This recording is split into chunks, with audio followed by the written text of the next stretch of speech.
نحمده ونصلي ونسلم على رسوله الكريم اما بعد فاعوذ باللہ من الشیطان الرجیم بسم اللہ الرحمن الرحیم انما یرید اللہ لیذہب عنکم الرجس اہل البیت ویطہرکم تطہیرا آمنت باللہ صدق اللہ و مولانا العظیم وصدق رسولہ النبی الکریم ونحن علی ذلک لمن الشاہدین والشاکرین والحمد للہ رب العالمین۔ اللہ رب العالمین کا بے پایہ لطف و کرم کہ جس کی توفیق سے، جس کے کرم سے، جس کی رحمتوں سے، جس کی برکتوں سے آج ہم سب یہاں جمع ہوئے، تو اللہ رب العالمین کی بارگاہ اقدس میں میری التجا ہے کہ مولا ہمارا یہاں آنا، یہاں بیٹھ کے اپنے محبوب کا ذکر کرنا اپنی بارگاہ اقدس میں قبول فرما۔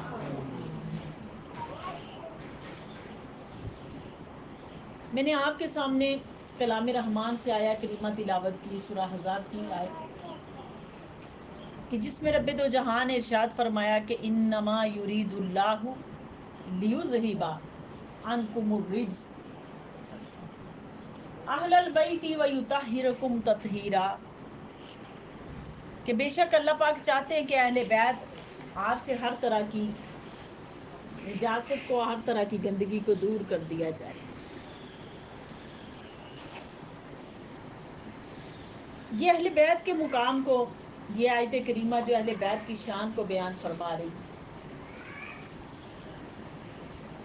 حدیث پاک میں آقا علیہ الصلوۃ والسلام نے ارشاد فرمایا کہ انی تارکم فیکم الثقلین،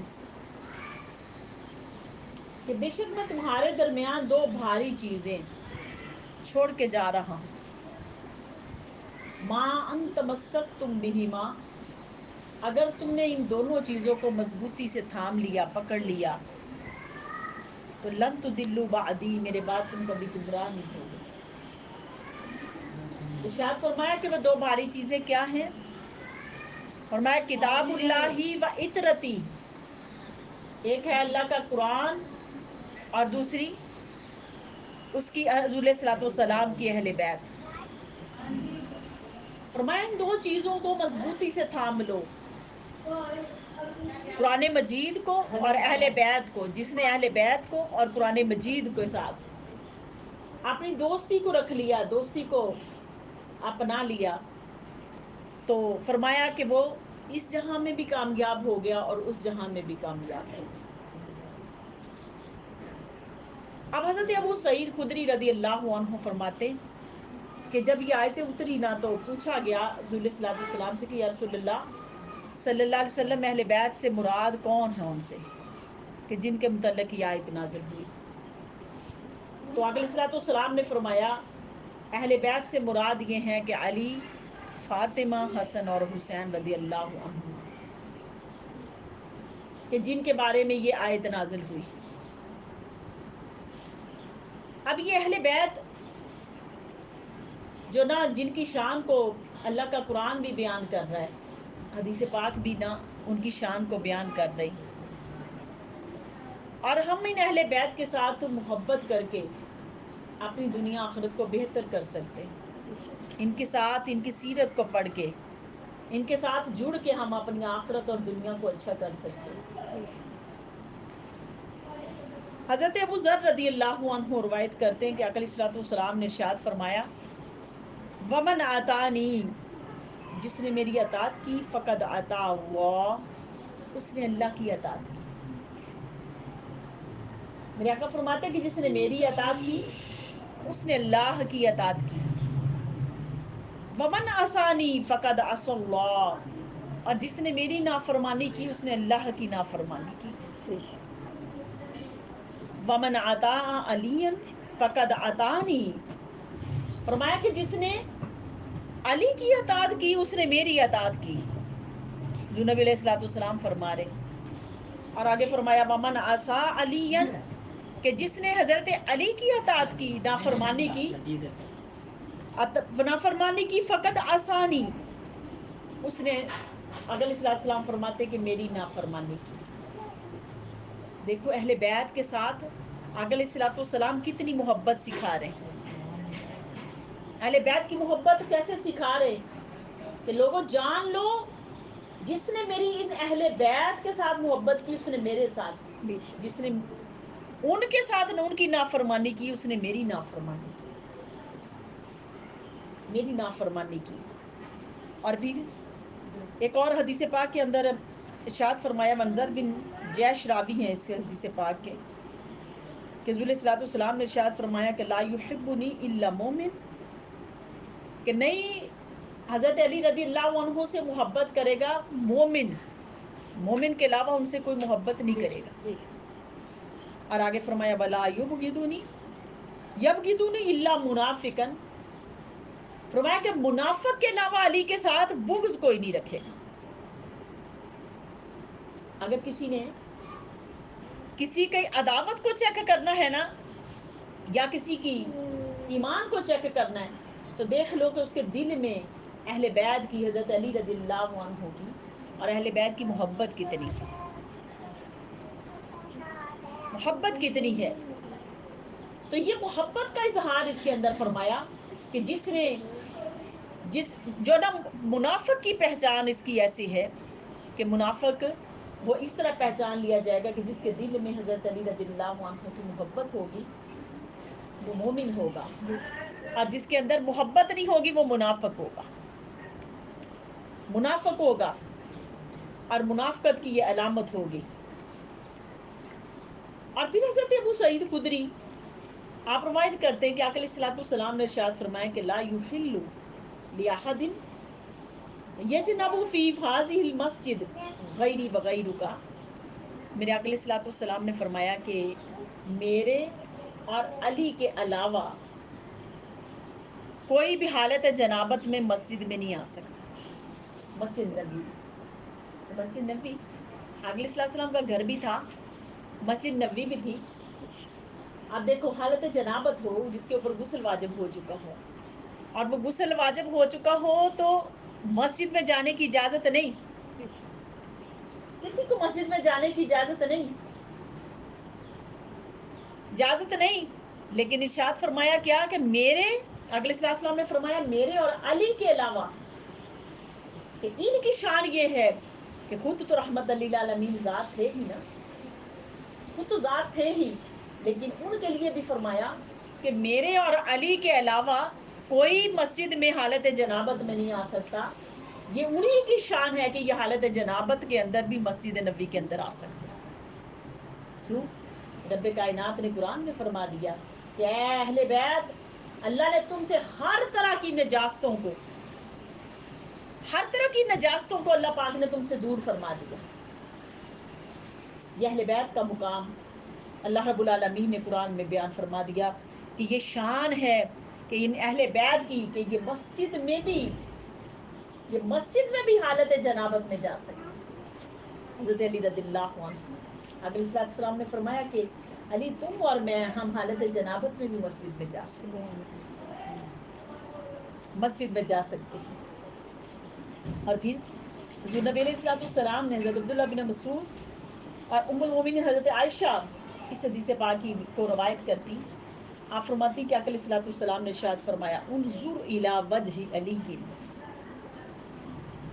کہ علی کے چہرے کو دیکھنا بھی عبادت ہے، وذکر علی عبادہ، فرمایا کہ علی کے چہرے کو دیکھنا بھی عبادت ہے اور علی کا ذکر کرنا بھی عبادت ہے۔ سبحان اللہ۔ آئی دیکھو ہم اس ذکر کے حلقے کے اندر، اس مجلس کے اندر بیٹھے، اس ذکر کے اس کے اندر بیٹھے ہیں، تو ان کا ان اہل اللہ کا ذکر کرنا بھی میرے آقا نے فرمایا کہ عبادت ہے، ہماری عبادت شامل ہوگی ان کا ذکر کرو گے تو۔ فرمایا کہ ان کے چہرے کو دیکھنا بھی عبادت، ان کا ذکر کرنا بھی عبادت، ان کا ذکر کرنا بھی عبادت۔ اور پھر حضرت علی رضی اللہ عنہ، ان کی شان مبارکہ یہ بھی تھی کہ حضرت علی رضی اللہ عنہ کو نہ تو گرمی لگتی تھی نہ سردی لگتی تھی، نہ گرمی لگتی تھی نہ سردی لگتی تھی. وہ کس وجہ سے کہ جب آپ کو اشوک کی تکلیف ہوئی نا، جب آپ کو آنکھوں کی جو نا تکلیف ہوئی، تو رسول صلی السلام کی بارگاہ میں آئے تو آقا علیہ الصلوۃ والسلام نے آپ کو دعا دی، حضرت علی رضی اللہ عنہ کو دعا دی. اور دعا کیا دی کہ علی اللہ تمہیں گرمی اور سردی سے بچائے رکھے، اس کی تپش سے اللہ تجھے بچائے رکھے، اس گرمی کی تپش سے اور سردی سے بھی. اور حضرت علی رضی اللہ عنہ فرماتے کہ جب سے میرے آقا علیہ الصلوۃ والسلام نے یہ مجھے دعا دی نا، اس کے بعد مجھے گرمیوں میں گرمی نہیں لگی کبھی، اور سردیوں میں کبھی سردی نہیں لگی، کبھی سردی نہیں لگی. عالم یہ تھا کہ گرمی کا موسم آتا تو سردیوں کے کپڑے پہن کے پھر رہے ہوتے تھے، اور سردی کا موسم آتا تو گرمیوں کے کپڑے وہ پہن کے پھر رہے ہوتے تھے. کہ اللہ رب العالمین نے گرمی اور سردی کی وہ جو محسوسات تھی اللہ پاک نے وہ بھی اٹھا لی آپ سے. شان دیکھو اہل بیت کی کہ اللہ رب العالمین نے کتنی بڑی جو نا شان عطا فرمائی. پھر رسول صلی اللہ علیہ وسلم حضرت ابن عباس رضی اللہ عنہ فرماتے کہ آقا علیہ السلام نے ارشاد فرمایا حب علی بن ابی طالب تاکل الذنوب کما تاکل النار الحطب. آپ فرماتے ہیں آقا علیہ السلام کہ حضرت علی کرم اللہ وجہ کی محبت یہ گناہوں کو ایسے جو نہ ختم کر دیتی ہے جس طرح آگ جو نہ لکڑیوں کو ختم کر دیتی ہے. دیکھو اہل بیت کی محبت، اہل بیت کی محبت گناہوں کو ایسے ختم کر دیتی ہے جیسے آگ لکڑیوں کو جلا کے راکھ کر دیتی ہے. ایسے اہل بیت کی محبت گناہوں کو انسان کے گناہوں کو دور کر دیتی ہے. کتنی بڑی شان ہے اہل بیت کی محبت. اس لیے تو آقا نے فرمایا کہ 2 باری چیزیں چھوڑ کے جا رہا ہوں تمہارے درمیان، اگر تم نے ان دونوں کو مضبوطی سے تھام لیا تو میرے بعد کبھی گمراہ نہیں ہوں گے. یہ شان اہل بیت کی کہ اللہ رب العالمین نے آپ کو یہ مقام عطا فرمایا. اور پھر آپ کے علم کا مقام یہ تھا سیدنا علی رضی اللہ عنہ کا. آپ سے روایت ہے کہ آپ خود ہی روایت کر رہے ہیں اس حدیث پاک کو کہ آقا علیہ الصلوۃ والسلام نے آپ فرماتے کہ میرے لیے فرمایا کہ علی کہ انا مدینۃ العلم. میرے آقا علیہ الصلوۃ والسلام نے فرماتے کہ میرے لیے فرمایا کہ میں جو علم کا شہر ہوں. آقا علیہ السلام نے فرمایا اپنے لیے کہ میں علم کا شہر ہوں. وفی روایت و علی بابھا، اور فرمایا کہ علی اس علم کا دروازہ ہے.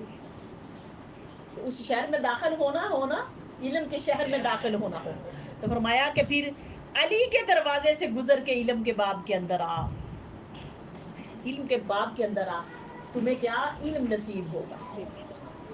اور ایک روایت کے اندر فرمایا وفی روایت انا دار الحکمتی و علی بابھا. میرے آقا نے فرمایا کہ علی حکمت کا، میں حکمت کا گھر ہوں اور علی اس کا دروازہ ہے، علی اس کا دروازہ ہے.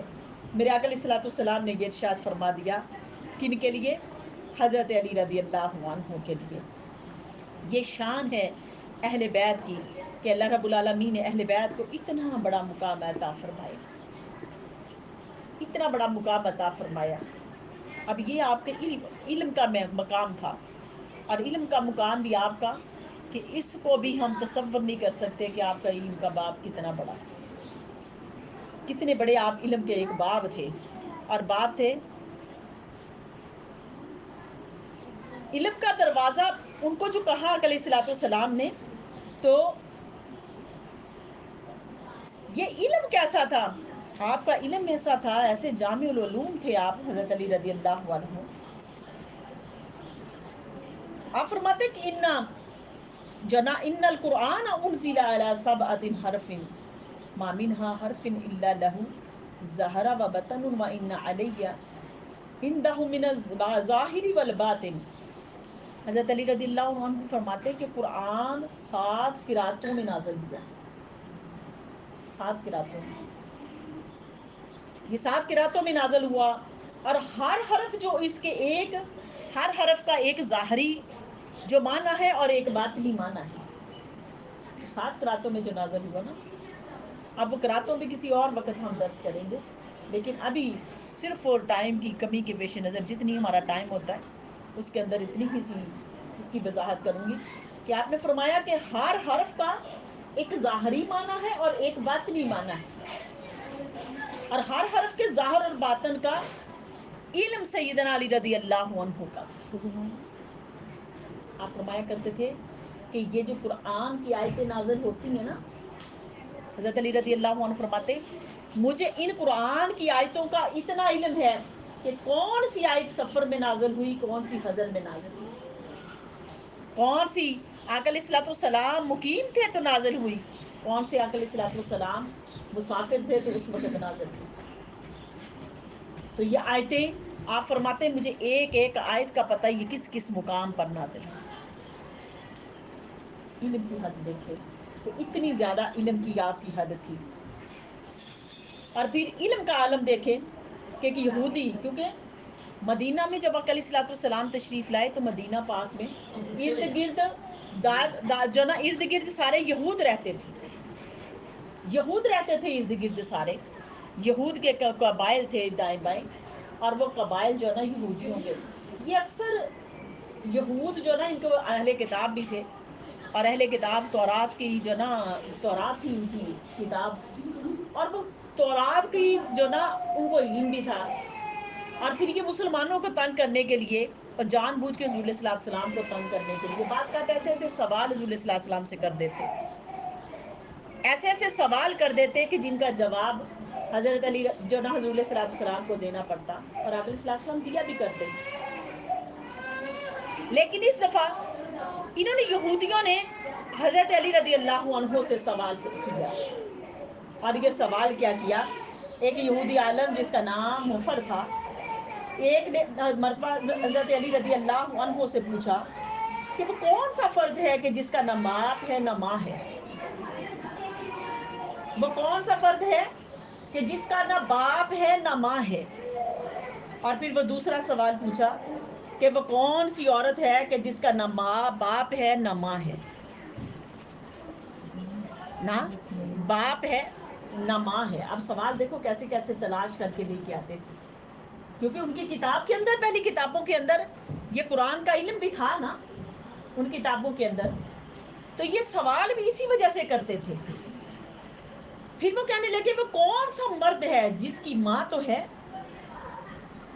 ہے باپ نہیں، اور وہ کون سا پتھر ہے جس نے جانور جنا، اور وہ کون سی عورت ہے جس نے ایک ہی دن میں 3 گھڑیوں میں بچہ جنا، ایک ہی دن میں 3 گھڑیوں میں بچے کو جنم دیا، اور وہ کون سے 2 دوست ہیں جو آپس میں کبھی دشمن نہ بنیں گے، اور وہ کون سے 2 دشمن ہیں جو آپس میں کبھی دوست نہ بنیں گے۔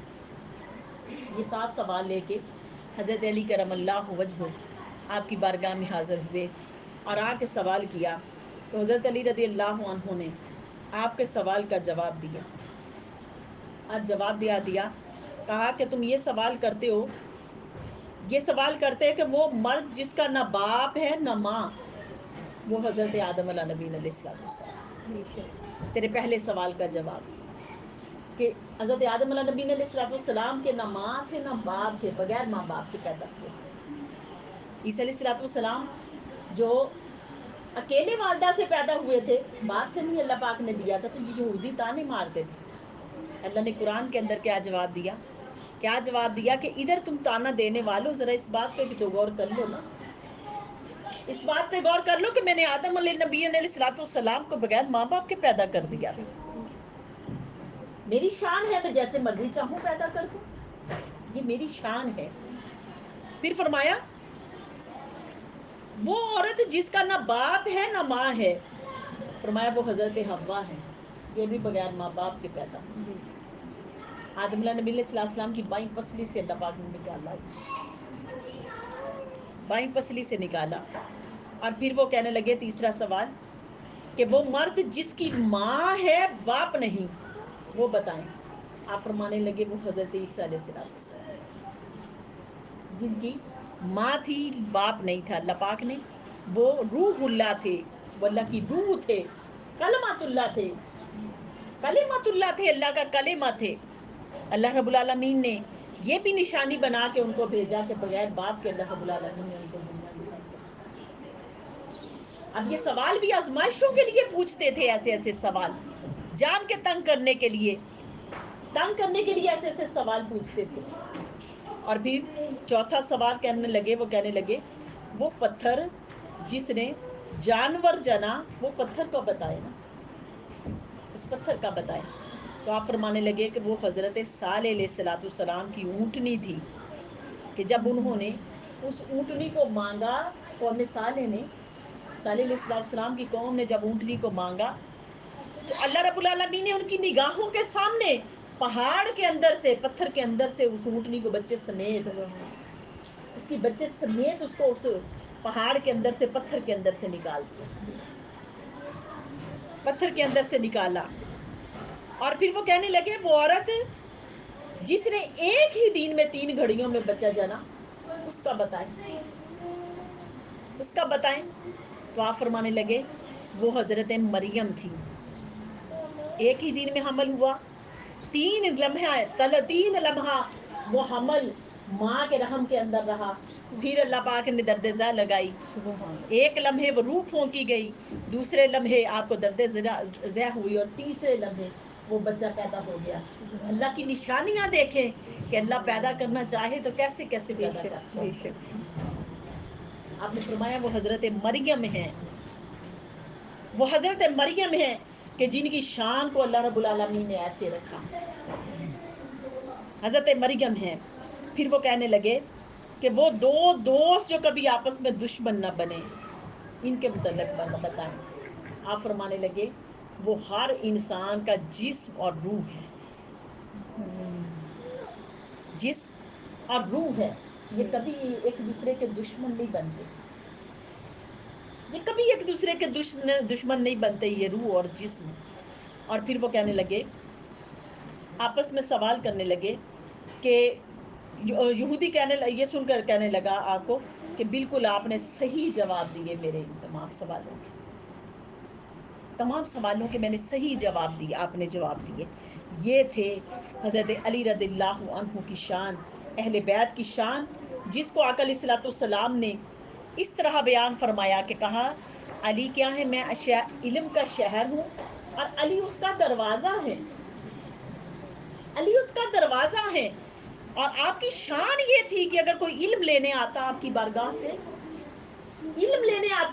تو آپ کی بارگاہ سے وہ علم اس کو نصیب ہوتا جس کی جو گتھیاں کوئی سلجھا نہیں سکتا تھا. اس علم کی آپ کی بارگاہ میں آتے تو وہ فوراً اس کی گتھیاں سلجھا دیتے. اتنا بڑا مقام تھا آپ پہ علم کا. ایک روایت کے اندر اور ہے، یہ تاریخ الخلفاء سے یہ میں نے روایت لی اس کے اندر، کہ ایک روایت کے اندر یہ ہے کہ ایک یہودی نے 4 سوال کیے اور پھر ایک اور سوال کیا. یہ تو 7 سوال تھے نا. یہ یہود جو طرح طرح کے سوال کرتے تھے، آج ان کی علمی سطح کو، علمی سطح کو چیک کر لو.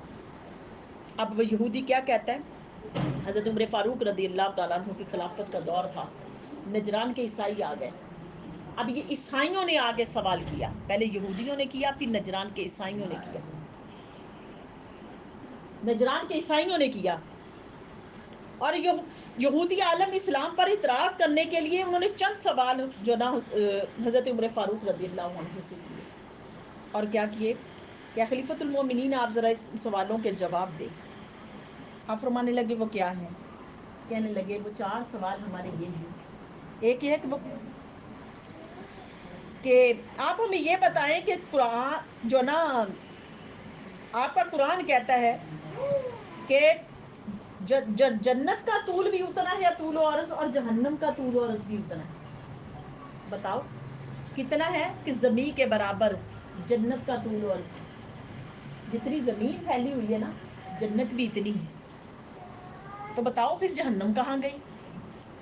اب یہ عیسائی سے سوال کرتے ہیں، بتاؤ پھر جہنم کہاں گئی؟ آپ نے فرمایا اچھا اگلا سوال آپ کا کیا ہے؟ اگلا سوال کیا ہے؟ وہ کہنے لگے کہ اگلا سوال یہ ہے کہ وہ کیا چیز ہے جو میوہ ہے جنت کی مثل ہے، کہ جنت کے میووں کی مثل ہے، وہ کون سی چیز ہے؟ تیسرا سوال کہ آسمان کا کوئی قفل ہے، وہ یہ بتائیں کہ کون سا قفل، آسمان کی چابی کون سی ہے۔ چوتھا سوال کہ زمین پر سب سے پہلا خون کس کا گرا، یہ عیسائیوں نے سوال کیے۔ اب اس کے جواب آپ کیا دیتے ہیں؟ آپ کہتے ہیں کہ تم یہ کہتے ہو کہ جنت کا بھی طول و عرض اتنا ہے جتنی زمین ہے، جنت کا بھی طول و عرض اتنا ہے جتنی زمین ہے، تو بتائیں پھر جہنم اللہ نے کہاں رکھی ہے؟ آپ فرمانے لگے بھلا یہ مجھے بتاؤ کہ جب دن آتا ہے تو پھر رات کہاں چلی جاتی ہے؟ رات کہاں چلی جاتی ہے؟ جب رات آتی پھر دن کہاں چلا جاتا ہے؟ یہ بتا دو مجھے۔ اب یہودی وہ جو عیسائی تھا وہ یہ لاجواب ہو گیا۔ کیا جواب دیں؟ کیا جواب دیں گے آپ کہ وہ کہاں چلی گئی دونوں چیزیں، دن اور رات کہاں چلے گئے؟ پھر فرمانے لگے کہ اگلے سوال کا جواب کہ وہ کیا چیز ہے جو جنت کے میووں کی مثل ہے؟ تو فرمانے لگے یہ اللہ کا قرآن جنت کے میووں کی مثل ہے، کہ اس قرآن کے اندر جس نے جتنے زیادہ غوطے لگائے، جتنا اس کے ساتھ جڑ گیا اس قرآن کے ساتھ، اللہ پاک نے اس بندے کو اتنے علوم و معارف کے اس کے لیے دروازے بھی کھولے، اور اتنے اللہ رب العالمین نے اس کے لیے نعمتوں کے، اللہ پاک نے رحمتوں کے، برکتوں کے اس کے لیے دروازے کھولے۔ جو بندہ جیسا چاہے قرآن سے جس طرح کا مسئلہ لینا چاہے، فرمانے لگے کہ ہر طرح کا ثمر اور پھل اس قرآن کے اندر ہے، یہ جنت کے میووں کی مثل ہے قرآن۔ جو طرح طرح کا میوہ اور پھل لینا چاہے وہ اس قرآن کے ساتھ جڑ جائے۔ پھر تیسرا سوال پوچھا، کہنے لگے کہ آسمان کا کوئی قفل ہے، چابی ہے آسمان کی؟ آپ فرمانے لگے ہاں آسمان کی چابی ہے۔ کہنے لگے وہ کیا ہے؟ کہنے لگے آسمان کی چابی اللہ کا کلمہ ہے، شرک نہیں کرنا، بس اس کے ساتھ کسی کو شریک نہیں ٹھہرانا، یہ چابی۔ آسمان پہ، آسمان دنیا کی چابی یہ ہے کہ اس کے ساتھ کسی کو، اس مالک کے ساتھ کسی کو شریک نہیں ٹھہرانا، وہ وحدہ لا شریک ہے، وحدہ لا شریک ہے۔ پھر چوتھا تو اس نے کہا کہ زمین پر سب سے پہلا خون کس کا گرا؟ تو عیسائیوں تم یہ کہتے ہو کہ زمین پر سب سے پہلا خون جو چمگادڑ کا گرا تھا، چمگادڑ کا ان کا خیال تھا کہ چمگادڑ مری ہے، اس کا خون زمین پر گرا، تو یہ زمین پر پہلا خون جو نہ گرا ہے۔ آپ فرمانے لگے نہیں ایسا نہیں، آپ فرمانے لگے ایسا نہیں ہے کہ زمین کے اوپر چمگادڑ کا خون گرا، بلکہ سب سے پہلے جو زمین کے اوپر کو خون گرا ہے جب حضرت حوا نے اپنے پہلے بیٹے حابیل کو جنم دیا، تو وہ جو خون آیا، جرحم سے وہ جو خون آیا وہ زمین کے اندر دبایا گیا، وہ خون تھا پہلے، وہ خون دبایا گیا۔ اب وہ جو عیسائی تھا وہ بڑا لاجواب سا ہوا، اور جواب سے لاجواب ہو گیا، کہنے لگا پھر ایک سوال کا جواب اور دے دیں۔ آپ فرمانے لگے پوچھو کیا ہے؟ وہ کہنے لگا یہ بتا دیں کہ اللہ کہاں ہے اور کس جگہ پر موجود ہے۔ حضرت علی رضی اللہ عنہ مسکرانے لگے، کہنے لگے یہ سوال میں نے بھی اپنے آقا سے کیا تھا، یہ سوال میں نے بھی اپنے آقا سے کیا تھا۔ ایک دن میں رحمت دو جہاں ان کی بارگاہ میں بیٹھا تھا، اور بیٹھا تو میں نے آقا علیہ السلام سے پوچھا یا رسول اللہ کہ بتائیں مجھے کہ اللہ پاک کہاں موجود ہوتے ہیں، کہاں ہیں، کہاں رہتے ہیں اللہ پاک؟ اللہ رب العالمین نے فوراً ہی ایک فرشتے کو بھیجا، اللہ پاک نے فوراً ایک فرشتے کو بھیجا۔ آقا علیہ السلام نے پوچھا کہ وہ فرشتے جو آئے، پیدر پہ 2-3 فرشتے آئے، پوچھا اسے، فرشتے سے پوچھا بتاؤ فرشتے تو کہاں سے آیا؟ وہ فرشتہ کہنے لگا میں اللہ کے پاس سے آیا ہوں۔ اللہ کہاں ہے؟ وہ 7ویں آسمان پر۔ اللہ میرے کہاں ہے؟ وہ 7ویں آسمان پر ہیں، اور میں اپنے اللہ کے پاس سے آیا ہوں۔ اتنے میں دوسرا فرشتہ بھی آ گیا، پوچھا اس سے کہ بھائی فرشتے تو کہاں سے آیا؟ وہ کہنے لگا میں زمین کے اوپر سے آیا ہوں اور مشرق کی طرف سے آیا ہوں، اللہ کے پاس سے آیا ہوں اور زمین کے مشرق کی طرف سے آیا ہوں۔ پھر ایک اور فرشتہ آ گیا، اس سے پوچھا تو کہاں سے آیا ہے؟ اس نے کہا اللہ کے پاس سے آیا ہوں، زمین کے اپنے مغرب کی طرف سے۔ آپ مسکرانے لگے، کہنے لگے کہ حضرت علی رضی اللہ عنہ فرمانے لگے کہ جو نا اس وقت جب فرشتوں نے کہا جو مشرق سے آیا، اس نے کہا میں نے مشرق میں اپنے رب کو پایا، جو مغرب میں آیا اس نے کہا میں نے مغرب میں اپنے رب کو پایا، جو آسمان دنیا سے آیا اس نے کہا میں نے آسمان دنیا پہ اپنے رب کو پایا، جو زمین پہ تھا اس نے کہا میں نے اپنے رب کو زمین پہ پایا۔ لوگوں آپ نے اسی وقت جواب دے دیا، کہا میرا اللہ ہر جگہ موجود بے شک، سبحان اللہ، جب وحدہ لا شریک بے ہے۔ شک، بے شک۔ عیسائی وہ اسی وقت جو نا اس کا ایمان اتنا مضبوط ہوا کہ اسی وقت مان گیا کہ واقعی علی آپ علم کا باب ہیں، کہ آپ علم کا ایک دروازہ بے ہیں۔ شک، سبحان تو یہ اللہ۔ ہے اہل بیت کا مقام۔ دیکھو اللہ رب العالمین نے کتنا بڑا اہل بیت کو مقام عطا فرمایا، کتنا بڑا اہل بیت کو مقام عطا فرمایا۔ بے شک، خوش بخت ہو تم لوگ کہ جو اہل بیت کا ذکر کر رہے بے ہو، شک، کروا رہے ہو بے اہل شک، بیت بے کا شک۔ ذکر۔ خوش نصیب گھرانے، خوش نصیب لوگ وہ جو اہل بیت کا ذکر کرتے ہیں، کرواتے ہیں۔